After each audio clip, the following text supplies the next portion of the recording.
Oke, bismillahirrahmanirrahim. Assalamualaikum warahmatullahi wabarakatuh. Bapak Ibu, para peneliti dan calon peneliti semua, pada kesempatan kali ini kita akan membahas bersama terkait dengan validitas konstruk. Beberapa waktu yang lalu kita sudah belajar terkait dengan bagaimana analisis validitas isi atau content validity, dan kita belajar dari dua rumus. Kita menggunakan indeks icon V, dan yang kedua adalah menggunakan matriks Gregory, matriks 2x2 ya. Oke, setelah keduanya itu ditempuh atau Bapak Ibu bisa menggunakan salah satu dalam pengujian atau pembuktian validasi dari instrumen yang sudah disusun. Selanjutnya adalah kita akan membuktikan kembali apakah dari konten validity itu menghasilkan butir-butir yang valid, sehingga dari butir-butir yang valid itu bisa kita lanjutkan untuk proses penelitian atau pengambilan data di lapangan gitu ya. Nah, kemarin atau beberapa waktu yang lalu di dalam video-video yang sudah atau di dalam pembahasan yang sudah kita pahami bersama bahwa validitas itu juga sering diartikan dengan kesahihan ya. Ini sebagai pengingat saja bahwa supaya Bapak Ibu lebih memahami kembali, validitas itu sering diartikan dengan kesahihan. Suatu alat ukur disebut memiliki validitas atau sahih atau sahih gitu ya, bila mana alat ukur tersebut isinya ya layak untuk mengukur objek yang seharusnya diukur. Entah itu nanti Bapak Ibu akan menggunakan berbagai variabel yang ada. Banyak variabel bebas, variabel terikat, dan variabel-variabel yang lain gitu ya. Dan dengan hal tersebut tentunya juga sesuai dengan kriteria tertentu. Artinya apa? Artinya bahwa ada kesesuaian antara alat ukur dengan fungsi pengukuran dan sasaran pengukuran.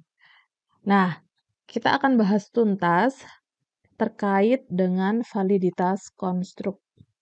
Oke, dari arti kata gitu ya, arti apa sih pemahaman berkaitan dengan kita untuk mengukur validitas konstruk itu menurut Saifuddin Azwar, itu bahwa validitas konstruk itu merupakan sebuah gambaran yang menunjukkan sejauh mana alat ukur itu menunjukkan hasil yang sesuai dengan teori. Nah, tadi sebelumnya sudah saya sampaikan bahwa suatu alat ukur atau instrumen, kita biasanya mengenal instrumen. Instrumen disebut memiliki validitas itu bila mana alat ukur tersebut isinya layak. Layak untuk mengukur objek yang seharusnya diukur dan sesuai dengan kriteria tertentu. Poin pentingnya dari pemahaman bersama terkait dengan validitas konstruk itu simpelnya seperti itu. Punya instrumen, Bapak Ibu punya instrumen, selanjutnya instrumen dari isinya, karena kemarin-kemarin kita sudah belajar terkait dengan uji validitas isi gitu ya.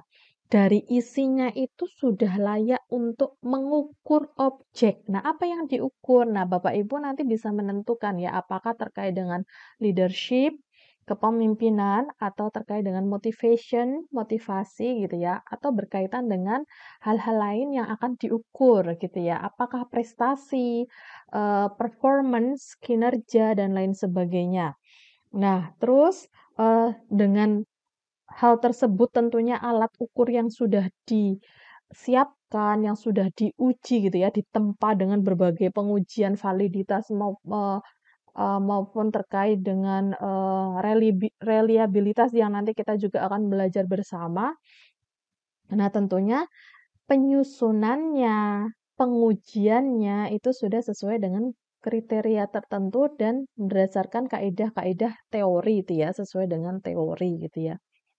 Nah, secara ringkas yang bisa kita pahami bahwa validitas konstruk itu juga disebut dengan validitas konsep. Kalau kemarin itu adalah isinya, sekarang adalah konsepnya. Sehingga tolok ukur untuk menilai validitas konstruk ini adalah konsep atau konstruk teori yang melatar belakangi penyusunan tes atau instrumen yang digunakan oleh Bapak Ibu. Sebentar, saya akan menggambarkan ya, mencoret-coret apa sih sebenarnya alat ukur supaya Bapak Ibu lebih memahami secara komprehensif gitu ya, terkait dengan kalau beberapa hari atau beberapa jauh hari sebelum kita pengujian konstruk biasanya kan sudah disiapkan gitu ya alat ukurnya. Yang pertama, kalau di dalam karya tulis ilmiah biasanya itu terletak di bab 3 gitu ya, atau bab 2 dulu. Yang pertama adalah bab 2. Pertama, yang pertama itu adalah definisi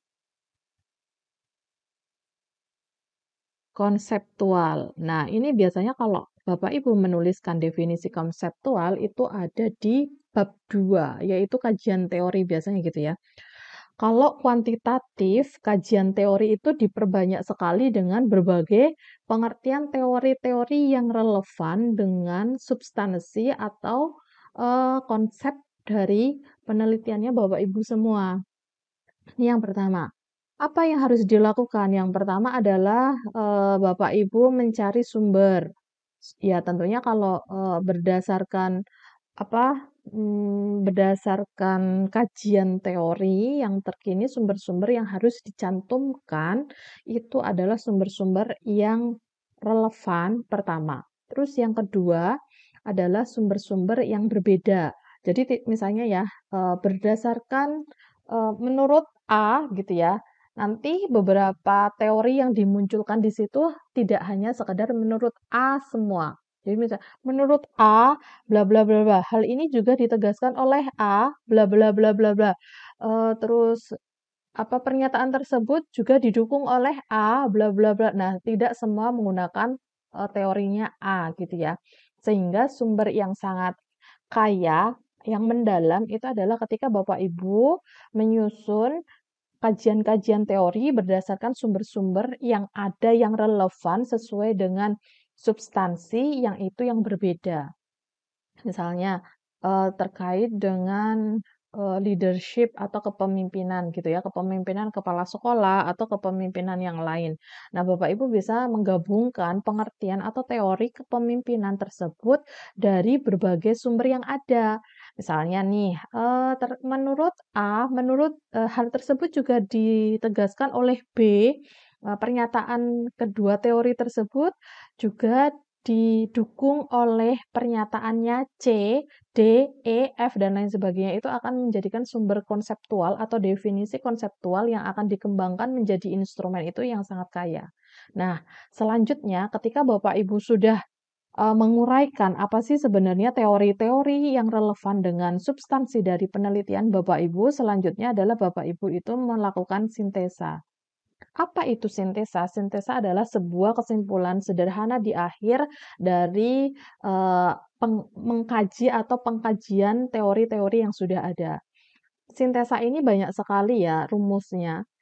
Saya akan menyampaikan dua hal supaya cepat karena kalau berkaitan dengan definisi konseptual ini biasanya Bapak Ibu bisa memperoleh pemahaman melalui mata kuliah metodologi penelitian gitu ya.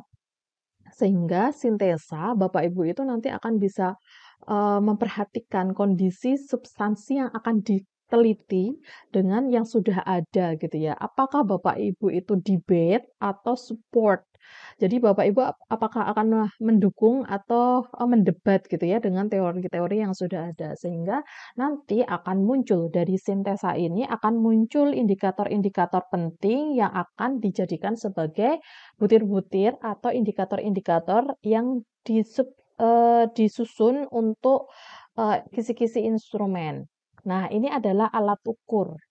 Sehingga tadi ketika apa namanya ini ya alat ukur ketika saya mengatakan bahwa secara simpel validitas konstruk itu adalah suatu alat ukur disebut memiliki validitas konstruk bila mana alat ukur tersebut isinya layak mengukur objek yang seharusnya diukur. Sehingga pemahaman pertama terkait dengan alat ukur itu dimulai dari definisi konseptual. Oke.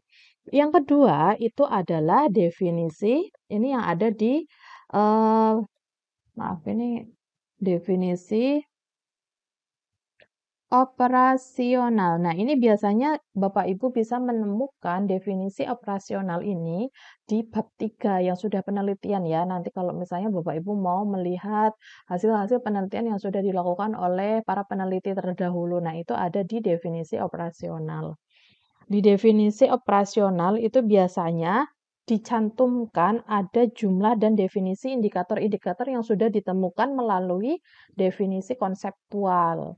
Nah, Bapak Ibu nanti akan bisa melihat bagaimana para peneliti terdahulu menyusun definisi operasional yang direlevansikan dari yang pertama, yaitu definisi konseptual. Oke, alat ukur yang ketiga itu apa? Nah, ini yang kita sudah bahas berkali-kali untuk kita bisa memastikan. Kalau skala Likert itu biasanya kan 5, bukan biasanya, rumus skala Likert itu 5.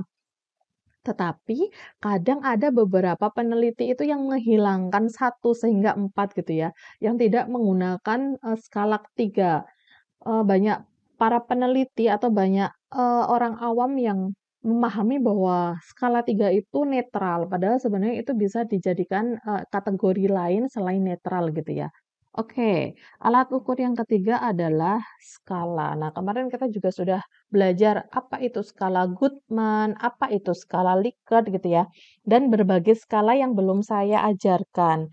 Oke, skala Likert misalnya atau semantik diferensial, tes, atau lainnya itu banyak sekali skala-skala yang mungkin nanti bisa digunakan atau dijadikan sebagai alat ukur untuk mengukur suatu objek oleh Bapak Ibu semua. Nah, yang keempat itu adalah instrumen. Nah, ini instrumen. Instrumen bagaimana cara bikinnya instrumen gitu ya. Instrumen. Cara membuat instrumen ya berdasarkan nomor 1, nomor 2 gitu ya. Nomor 1 itu ya Bapak Ibu bisa mengkaji keseluruhan eh, apa teori-teori yang ada. Selanjutnya nanti dibuat instrumen. Instrumen kita kemarin sempat membuat instrumen gitu ya. Terus selanjutnya adalah ada instruksi. Misalnya kalau itu merupakan sebuah perintah untuk responden dalam menjawab. Dan ini biasanya adalah ada di sebelum, ini ke sini ya, ada di sebelum kuesioner, di atasnya kuesioner. Sebelum Bapak Ibu responden yang lain atau maaf, eh, apa namanya, responden menjawab dari kuesioner yang ada, biasanya ada instruksi. Kepada yang terhormat, misalnya kalau penelitian yang untuk kepala sekolah ya, Bapak Ibu kepala sekolah di wilayah tertentu gitu ya. Terus perkenalkan diri. Siapa Bapak Ibu? Bapak Ibu adalah peneliti. Peneliti dari mana? Misalnya adalah penelitian terkait dengan penyelesaian tugas akhir, misalnya gitu ya. Disampaikan judulnya apa, terus tujuannya apa, terus bagaimana cara responden itu mengisi gitu ya. Terus apakah ada kategori misalnya kalau menggunakan skala 5, 5 Likert kayak gitu ya, mulai dari sangat setuju, setuju, kan biasanya sangat setuju kalau di kuesioner itu, kadang menggunakan skor butir gitu ya, 1, 2, 3, 4, 5. Nah, 1, 2, 3, 4, 5 itu bagaimana cara memilih, 1 itu yang seperti apa, 5 yang seperti apa gitu ya. Misalnya kalau 1 itu sangat tidak setuju, berarti naik sampai 5 sangat setuju.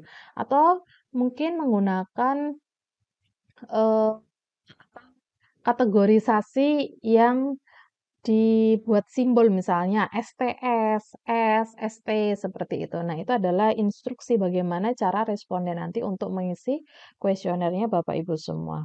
Selanjutnya, ini berkaitan dengan jumlah item. Jumlah item atau jumlah butir gitu ya. Jumlah pernyataan untuk setiap indikator atau satu alat ukur. Nah, itu menjadi sebuah komponen dari alat ukur yang perlu dimiliki oleh Bapak Ibu semua.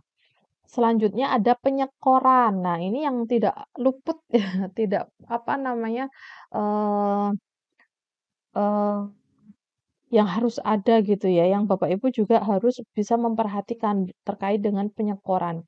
Bagaimana cara penyekoran dalam menentukan pemberian asesmen atau pengukuran ya yang dilakukan oleh Bapak Ibu semua? Apakah menggunakan kategorisasi?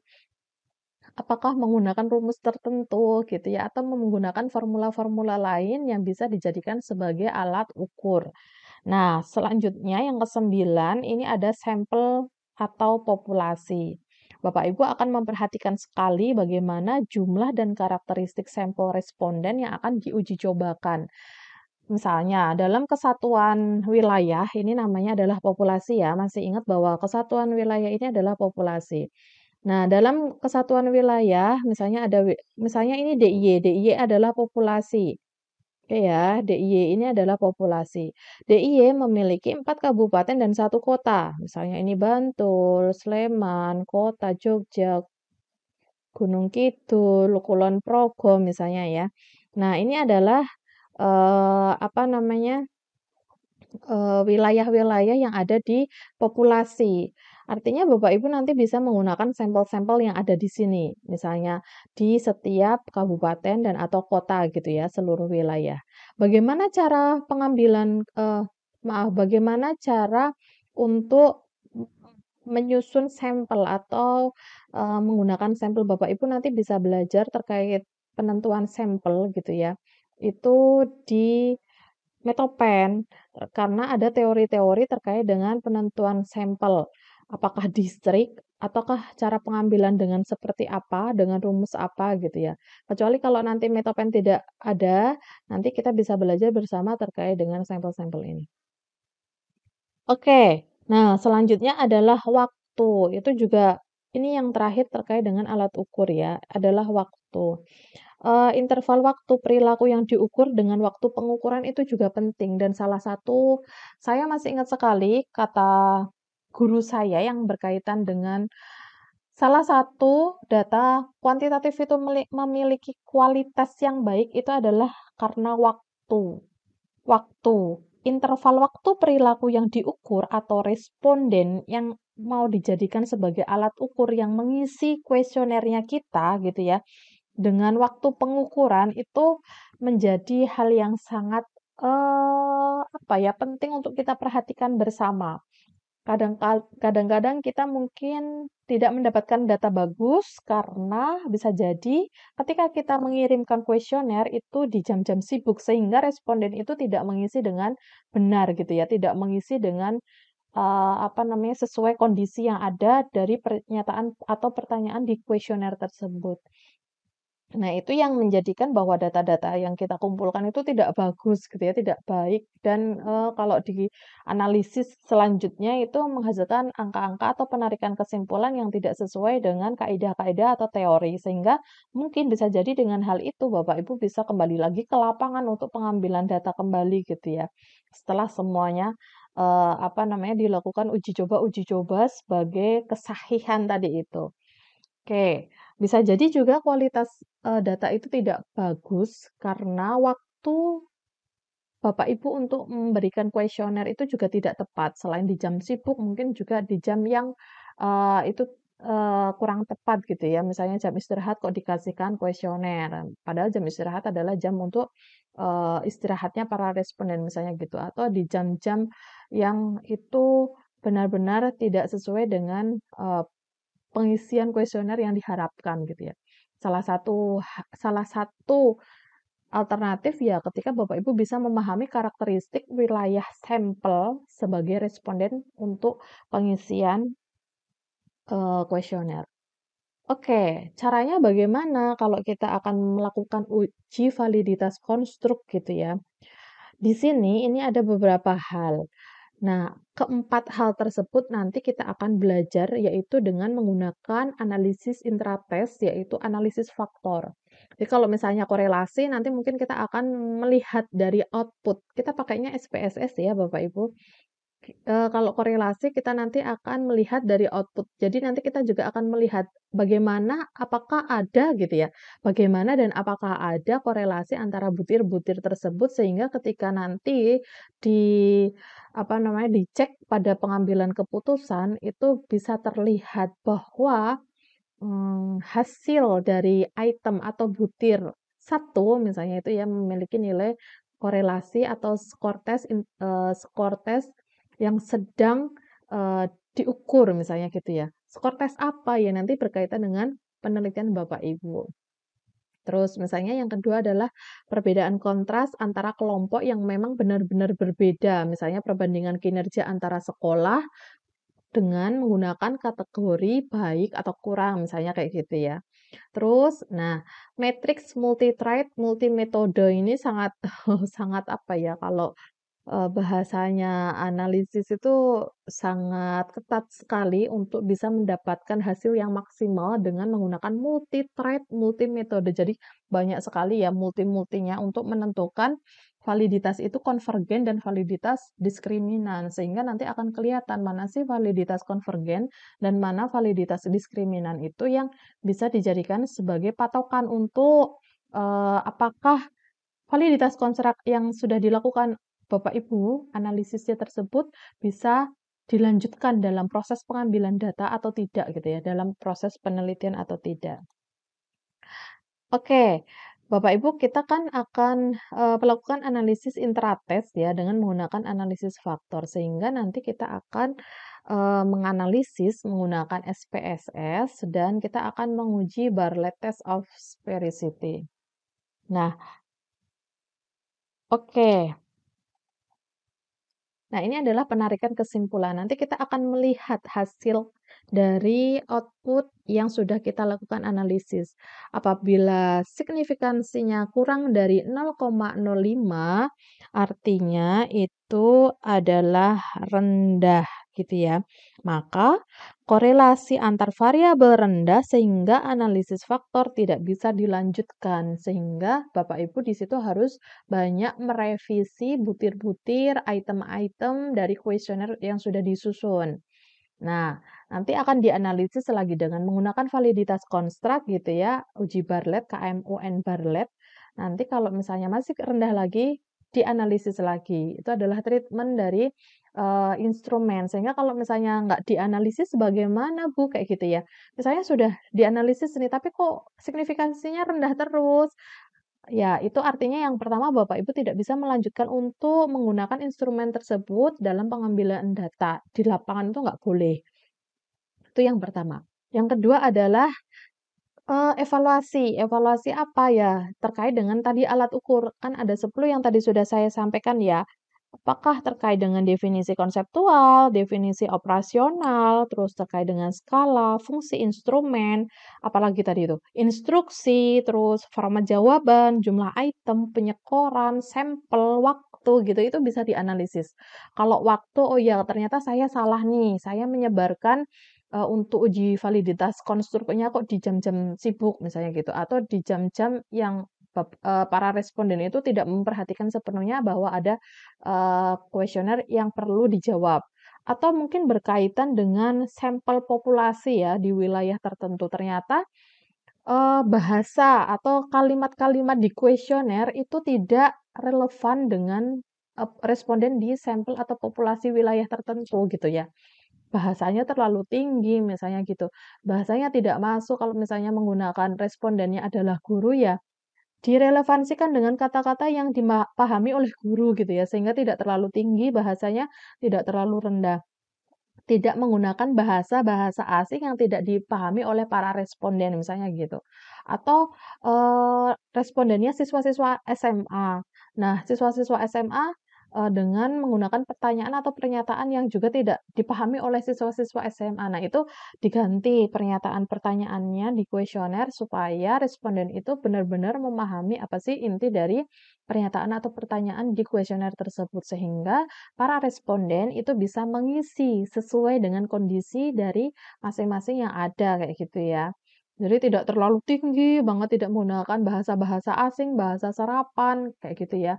Dengan menggunakan, pernyataan-pernyataan yang sangat, tinggi banget gitu ya, sehingga tidak dipahami oleh para responden. Nah, itu salah satunya, atau mungkin naik naik lagi Bapak Ibu bisa mengevaluasi berkaitan dengan definisi konseptual gitu ya, melihat kembali, dibaca lagi bab 2-nya, konsepnya, kajian teorinya, dibaca-dibaca terus, sehingga Bapak Ibu bisa mensintesa tuh, bagaimana sih teori yang ada itu bisa dijadikan sebagai Eee, butir-butir atau indikator-indikator di instrumen yang disusun oleh Bapak Ibu semua. Itu yang, menjadi menurut saya ya, yang bisa saya berikan ke Bapak Ibu ketika Bapak Ibu setelah uji validitas konstruk kok melihat signifikansinya kenapa nggak, signifikansinya, selalu rendah, kenapa selalu rendah, terus nilai KMU-nya itu kok kurang dari 0,05 misalnya kayak gitu, ini kenapa? Nah, itu bisa dievaluasi secara mendalam berkaitan dengan alat ukur tadi itu ya, ke-10 alat ukur yang bisa dipahami dari masing-masing alat ukur tersebut. Oke, dan apabila signifikansinya lebih besar dari p-value 0,05 maka itu adalah tinggi. Kalau tinggi gimana? Kalau tinggi artinya bahwa kuesionernya Bapak Ibu layak untuk dilanjutkan dalam proses pengambilan data di lapangan.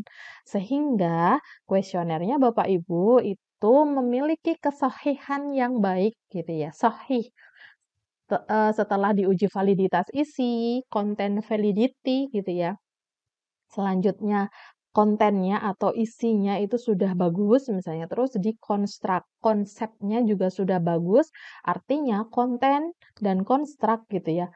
Maaf, isi dan konsep kayak gitu ya, semuanya kedua-duanya bagus sehingga kuesioner Bapak Ibu memiliki kesahihan yang baik dan itu bisa dilanjutkan untuk proses pengambilan data.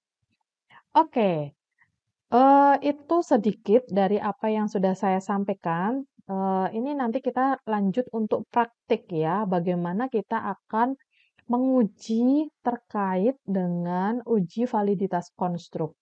Apa bedanya gitu ya? Sekali lagi supaya Bapak Ibu lebih paham. Pahamnya itu tidak hanya sekedar paham hari ini, tapi paham secara berurutan bahwa ketika proses penelitian kuantitatif gitu ya, alat ukur yang paling bisa dijadikan sebagai penelitian atau pengukuran, assessment atau measurement atau evaluation dan apapun itu penelitian kuantitatif yang dilakukan oleh Bapak Ibu semua itu adalah karena Bapak Ibu semua memiliki alat ukur yang baik. Alat ukur yang baik tentunya itu karena sudah ditempa gitu ya, sudah konon kata kata universitas kehidupan. Saya juga masih banyak belajar sekali terkait dengan universitas kehidupan bahwa ketika seseorang ditempa berkali-kali diuji gitu ya, mendapatkan banyak pelajaran dan lain sebagainya itu akan memiliki kualitas kedewasaan yang baik. Nah, begitu juga pada alat ukur penelitian yang digunakan oleh Bapak Ibu semua. Yang pertama adalah tadi kembali ke 10 hal gitu ya. Ke 10 hal terkait dengan alat ukur. Bisa dilihat dari definisi konseptual, definisi operasional, skala, fungsi instrumen, instruksi, format jawaban, jumlah item, penyekoran, sampel populasi, dan waktu. Jika hasil penilaian masuk dalam kategori yang tidak valid atau yang sangat tidak valid sampai kurang valid, maka Bapak Ibu jangan menggunakan alat ukur itu untuk penelitian. Kenapa? Karena alat ukur itu harus diperbaiki oleh Bapak Ibu selaku penyusun atau peneliti, sehingga ketika sudah diperbaiki, akan memperoleh penilaian yang lebih baik dari penilai gitu ya. Penilainya siapa? Kalau pakai content validity ya, kalau indeks icon V pakainya validator, kalau matrix 2 kali 2 Gregory ya pakainya rater gitu ya. Kalau construct validity atau validitas konstruk itu penilainya adalah para responden di luar sampel penelitian tapi masih di dalam satu populasi. gitu. Nah, jika dalam perbaikan alat ukur sudah mendapatkan nilai cukup valid dan valid, maka alat ukur itu sudah bisa digunakan penelitian. Untuk alat ukur yang masuk kategori cukup valid, sekalipun sudah bisa digunakan, tetapi perlu perbaikan-perbaikan lagi jika digunakan dalam penelitian-penelitian selanjutnya. Bapak Ibu, saya sudah menyampaikan pelan-pelan, semoga bisa dipahami ya. Nah, itu nanti mungkin akan saya tambahkan di berbagai, perkuliahan supaya Bapak Ibu lebih memahami secara detail termasuk proses dari penelitian. Jadi tidak kan banyak sekali nih saya lihat tesis-tesis yang ada gitu ya, ujuk-ujuk langsung ambil data, padahal sebenarnya harusnya sebelum ambil data, ada proses yang harus dilalui gitu ya. Nah, ini adalah pemahaman yang perlu kita pahami bersama nggih Bapak Ibu bahwa semua instrumen dikatakan valid jika instrumen tersebut dapat mengukur apa yang hendak diukur. Itu yang pertama. Adapun uji validitas itu perlu dilakukan guna atau bertujuan untuk mengukur sah atau tidaknya suatu instrumen. Instrumen yang mempunyai validitas tinggi akan memiliki kesalahan pengukuran yang kecil, yang berarti skor setiap subjek yang diperoleh instrumen tersebut tidak jauh berbeda dari skor sesungguhnya. Ini yang paling penting sekali, sehingga yang yang apa ya, yang akan kita fokuskan itu adalah pada instrumen, instrumen yang disusun oleh Bapak Ibu semua. Gitu ya. Nah, ini adalah nanti kita akan belajar atau ini menjadi tugas CPL, capaian perkuliahan Bapak Ibu semua terkait dengan validitas konstruk. Namun, sebelum Bapak Ibu nanti akan melakukan masing-masing secara mandiri, bagaimana sih, apa namanya, menyusun instrumen sudah ada ya, menyusun butir-butir, terus dari responden yang ada dan melakukan pengujian nanti akan bisa dipahami secara, mandiri dan dapat dilakukan untuk bisa mengkonstruksi pemahaman Bapak Ibu terkait dengan validitas konstruk gitu ya. Oke, di sini saya akan ajarkan praktik gitu ya, bagaimana caranya kita untuk melakukan validitas konstruk. Pertama, kita harus sudah punya data terlebih dahulu. Nah, di sini saya sudah menyiapkan data terkait dengan validitas konstruk ya. Ada responden yang saya siapkan, ini kan karena faktor kita menggunakan KMU, jadi respondennya itu ada 100. Oke ya, ada 100. Sementara butirnya ini ada 10. Butirnya ke kanan ya Bapak Ibu, terus respondennya ke bawah. Oke, tadi kalau tugasnya Bapak Ibu, ini adalah butirnya 15 dan respondennya ada 50 orang. Oke, nah jangan lupa Bapak Ibu untuk membuka SPSS. Ini juga sudah saya siapkan karena kalau saya harus memulai dari awal klik klik klik itu loadingnya lama sekali, supaya tidak loading lama, maka saya siapkan terlebih dahulu. Oke, selanjutnya bagaimana? Kita bukanya SPSS ya. Bapak Ibu bisa membuka atau mengimport gitu ya data yang dari Excel melalui ini file import data Excel misalnya gitu ya. Atau dengan menggunakan yang lain juga bisa menggunakan Excel. Atau menggunakan ini open data ini, open dokumen ya. Ikonnya itu open dokumen. Bisa diklik di sini open data dokumen. Atau menggunakan manual seperti saya, misalnya seperti ini. Di copy, terus paste gitu ya, mana nih. Di data view, paste. Nah, bisa menggunakan juga seperti ini atau sesuai dengan apa ya, kemudahan yang menurut Bapak Ibu itu bisa lebih simpel gitu. Lebih simpel terus apa namanya, lebih enak untuk melakukan itu. Nah, selanjutnya di sini Bapak Ibu bisa menamai. Kalau lebih cepatnya kita pakainya yang di sini ya. Misalnya butir 1, butir 2 gitu sampai butir 10. Bisa di copy paste terus langsung di copy langsung paste ke sini. Nah, nanti ini juga bisa kalau misalnya oh kok pakainya kok desimalnya 2 ya boleh nanti ini dinolkan gitu ya supaya tidak terlihat terlalu banyak, terlalu penuh di data view yang sudah dimiliki Bapak Ibu semua. Oke, nah itu saja sebenarnya. Nah, kan sudah tidak terlihat nih. Oke, karena kita akan menganalisis faktor untuk bisa melihat bagaimana konstruk yang sudah ada gitu ya. Itu langsung saja kita klik analyze. Selanjutnya adalah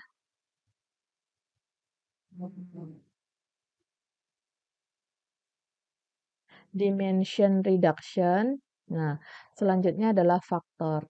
Oke, semua faktor ini akan kita lihat ya bagaimana masing-masing dari faktor itu memberikan nilai apakah sahih atau valid atau tidak. Caranya adalah diklik semua. Bentar. Nah, lalu dipindahkan ke variabel. Nah, di sini Bapak Ibu akan memahami banyak hal apa sih yang akan kita capai dari analisis ini gitu ya. Pertama, menggunakan deskriptif. Nah, kita akan menganalisis terkait dengan KMO and Bartlett Test of Sphericity. Lalu kita klik di dalam kolom KMO Bartlett. Oke. Selanjutnya, jika sudah diklik, apakah, terkait yang lain? Ya kalau misalnya kita sekalian mau akan menganalisis, anti image, itu juga bisa kita klik anti image gitu ya. Terus ini sudah cukup initial solution, terus ini KMO juga ini juga bisa kita masukkan. Oke, terus continue. Lalu kita cek di extraction. Oke. Di extraction ini sudah ada correlation metric karena kita akan melihat dari komponen atau Bapak Ibu nanti bisa cek ya, masing-masing bisa lihat metode. Ini ada principal component, unweighted least squares, generalized least squares, dan lain sebagainya.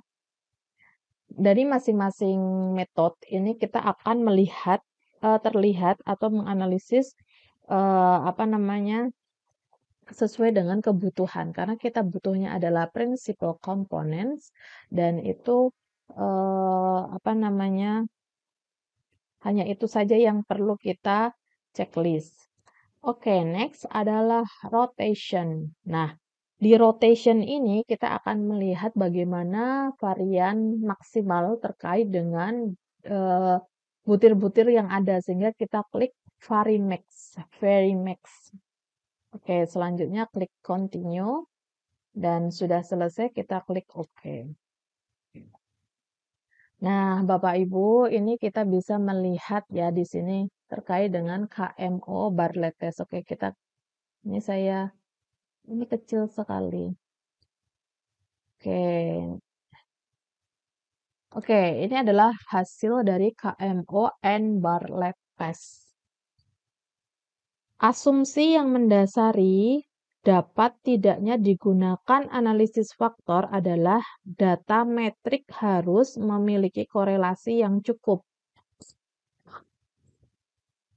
Yang cukup itu yang seperti apa? Kita lihat bahwa uji Bartlett of Sphericity merupakan uji statistik untuk menentukan ada tidaknya korelasi antara variabel. Dan Bapak Ibu harus paham bahwa semakin besar sampel menyebabkan Bartlett test semakin sensitif untuk mendeteksi adanya korelasi antar variabel. Tadi sampel yang digunakan di sini untuk uji validitas konstruk itu ada 100 ya, dengan 10 butir.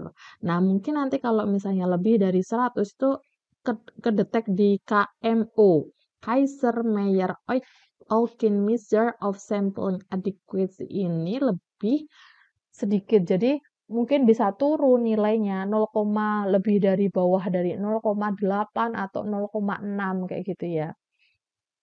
Oke, kita cek bagaimana sih pengambilan kesimpulan tadi kita sudah cek, kita sudah pahami bersama di sini ya. Pengambilan kesimpulan. Jika signifikansinya kurang dari 0,505 maka rendah gitu ya. Oke, kita cek. Nah, ini.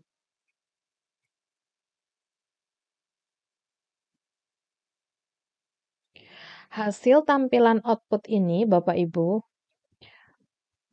menunjukkan bahwa nilai KMO itu adalah ini nilai KMO ini adalah 0,891 gitu ya.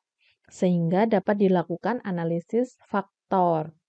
Nilai KMO itu seperti apa? Nilai KMO itu bervariasi dari 0 sampai 1 sama seperti validitas isi dengan menggunakan indeks Eigenvalue ya. Kalau dengan matriks Gregory itu eh, apa namanya sama juga 0 sampai dari 0 sampai dengan 1. Nah, nilai yang dikehendaki itu harus lebih dari 0,50. Nah, ini Bapak Ibu bisa melihat di sini ya, apakah ini lebih atau kurang dari. Oke, karena 0,50 gitu ya. 0,50 lebih kurang dari 0,891 atau 0,50 ini ya, lebih besar 0,891 dibandingkan dengan dari 0,50 untuk dapat dilakukan analisis faktor sehingga ini bisa digunakan untuk analisis faktor. Nah, begitu juga dengan nilai Bartlett test dengan chi-squares gitu ya. Bartlett test dengan chi-square nanti bisa dicek dan signifikansinya adalah 0,00. Maka dapat disimpulkan bahwa uji analisis faktor itu dapat dilanjutkan. Gitu ya Bapak Ibu ya. Sehingga yang perlu dipahami sekali itu adalah KMO sama signifikansinya. Oke, kalau berkaitan dengan anti-image matrix, ini gimana matrices gitu ya. Nah, Bapak Ibu bisa melihat nih dari butir 1 hingga butir 10, butir 1 hingga butir 10 kayak gitu ya. Dari anti-image covariance-nya sama correlation-nya. Bagaimana caranya? Bapak Ibu kalau yang di correlation karena kita cek dari validitas konstruk, kita ceknya yang di anti-image correlation ini. Coba cek ya. Nah, 0,876 ini yang berbintang-bintang ini adalah faktornya gitu ya yang bisa mempengaruhi antara butir 1 dengan butir sampai butir 10. 0,878 0,876%, 0,793%, maaf, 0,793, 0,903, dan lain sebagainya. Ini adalah lebih sehingga data ini bagus dan bisa dilanjutkan untuk melakukan penelitian gitu ya. Oke, ini communities ini enggak. Jadi ini yang penting adalah yang KMO Bartlett. Oke, Bapak Ibu semua, ini adalah praktik yang sangat simpel dan mudah, cepat gitu ya, karena kita menggunakan SPSS.